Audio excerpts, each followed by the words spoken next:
Hi, and welcome to this edition of Business Supes, where we talk to successful local business owners, learn a little bit about them, their business, and of course, their business superpower.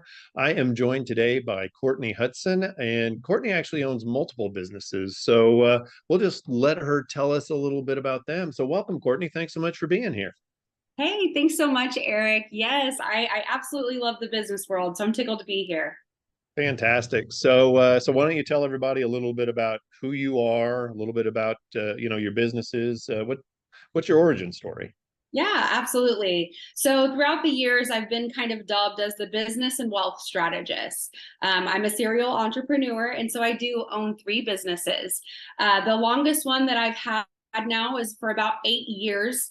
My kind of rise to fame was Modern Miss Jane. I was just kind of a little your everyday Jane, documenting the growth of business. And I happened to grow 7 quarter, $500,000, and $1 million companies for myself and for others. And so that's kind of where the business love began.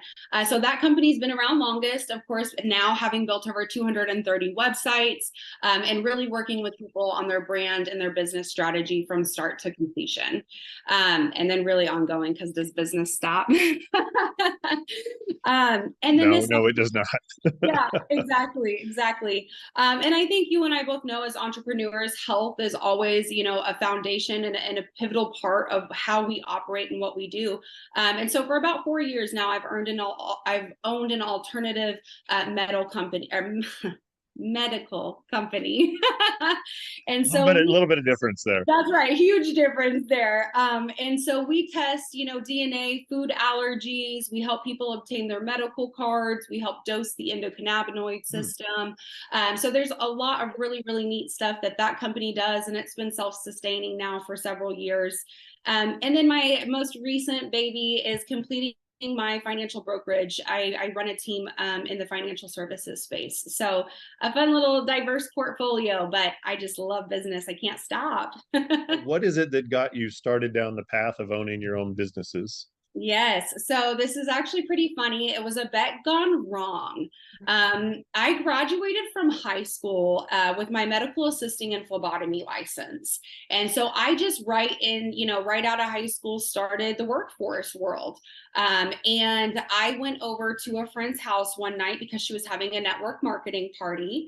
And I get over there and she's all, "You would be so good at this. You would be so good at this." And I'm like, "Oh, I'm in medical. I don't know anything about sales, nothing about business." And she's like, "No, you would knock it out of the park." And I said, "Well, isn't this the company that has the iconic blah, blah, blah?" She says, "Yes."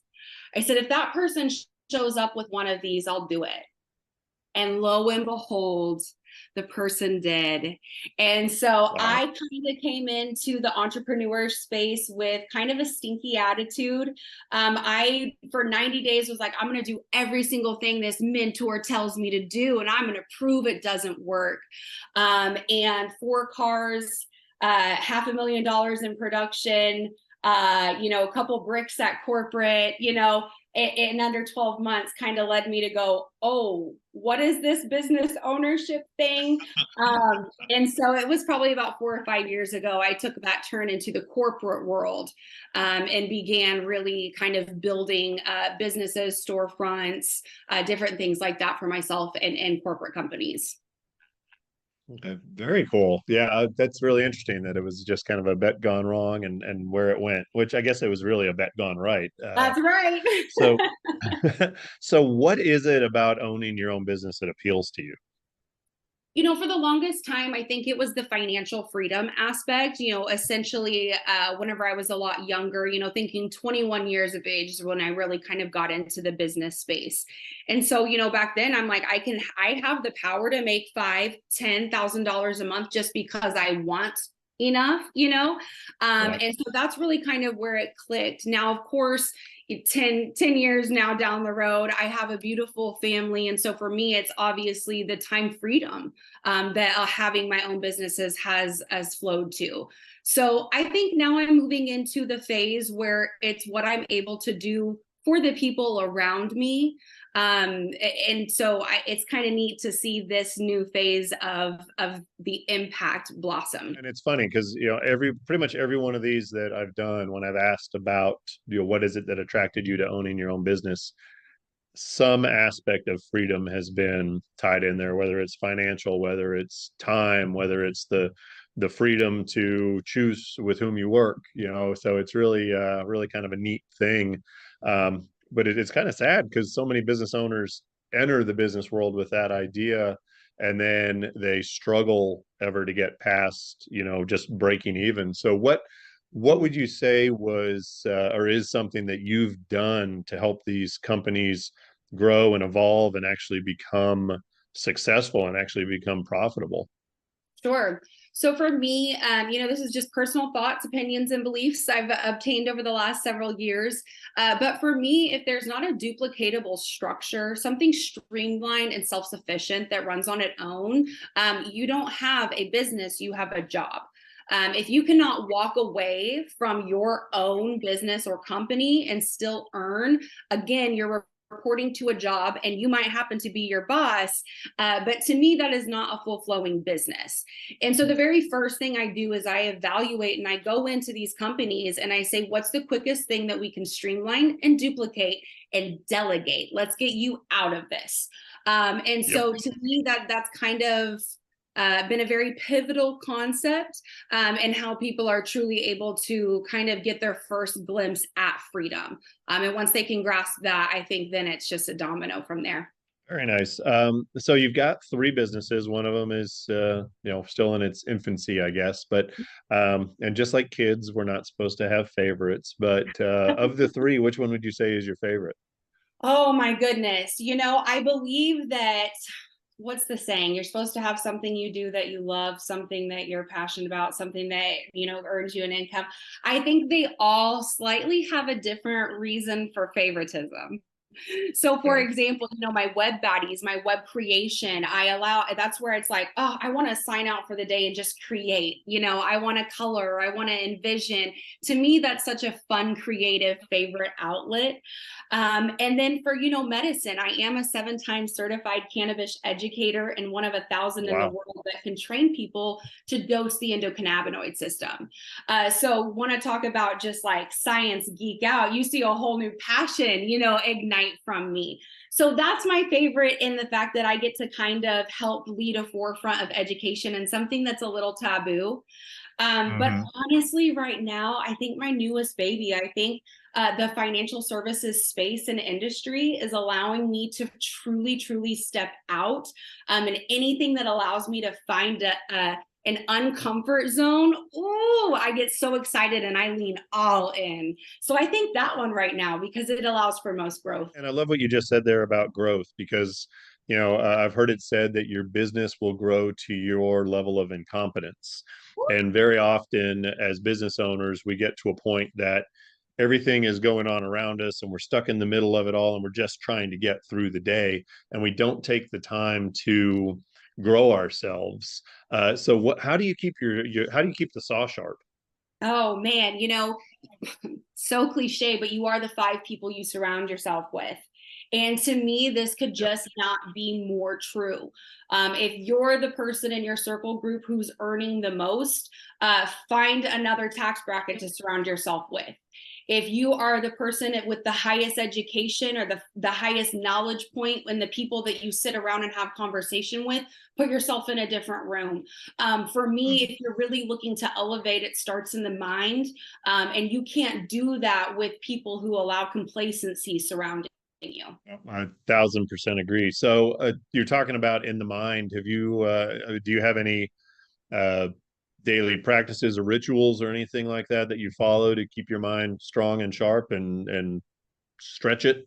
Yeah. So for me, it has a lot to do with consistency. I believe if you show up to discipline acts, you allow a consistency to flow. And so those days that you really don't feel like it, you show up and you do your discipline acts.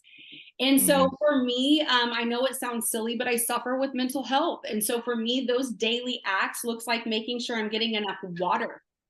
Those daily habits for me look like, am I actually supplying my body with a source of protein?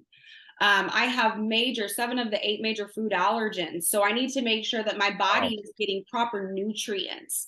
Because if, gut, over 70% of our serotonin is made in our gut. And so if I'm not fueling my body, how am I fueling my mind? So that's Right. something I really, really try to stay aware with. And then, really just moving the body. If you change your physical chemistry at least once a day, it allows for mind expansion. So I find that if I'm having, by 5 o'clock in the night, I'm kind of, I'm a mom, I own all these businesses, I do it all from my laptop. There are days that I don't walk out the physical front door. And if by 5 or 6 o'clock I start going, hold on, I'm feeling that funk, I'm feeling that, it dawns on me, the sun hasn't hit my physical skin, the wind hasn't hit my, my cheeks. Those are things that our body needs. And so just making sure that every single day I can show up for the habits of moving my body, fueling my body, and making sure that I'm consistent in 3 areas, and all 3 of my businesses allows my businesses to keep working even when I'm not. Which is fantastic. And that really is the goal, right? As a business owner, is to ultimately build it to the point that it can work without you and make you some money while it's doing that. So obviously you do a lot of things right to have 3 businesses that work without you and make you a profit. So thinking through all those things that you do well, what would you say your business superpower is? I have maybe 2. I have Okay. this weird ability to gather people. And in a way, I've started to learn that that is a superpower.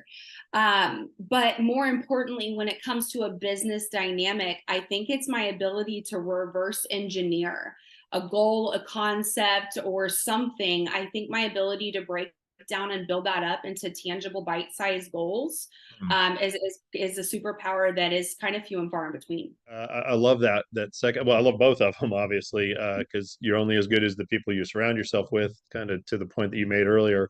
But so often people have such lofty goals, but they don't know how to get there. It's like I want to get to the top of the mountain, but I don't understand the first step I need to take and the path I need to get up there. So I think that's fantastic. Right, so last question here. Um, what advice would you have for other business owners? Oh man. I think this is a perfect opportunity. My word of the year for 2023 was focus. And I think for any business owner, that's going to be what I'm going to tell them to do is focus. What is it that you actually want? A bigger income isn't a goal. Okay, put a dollar amount on it.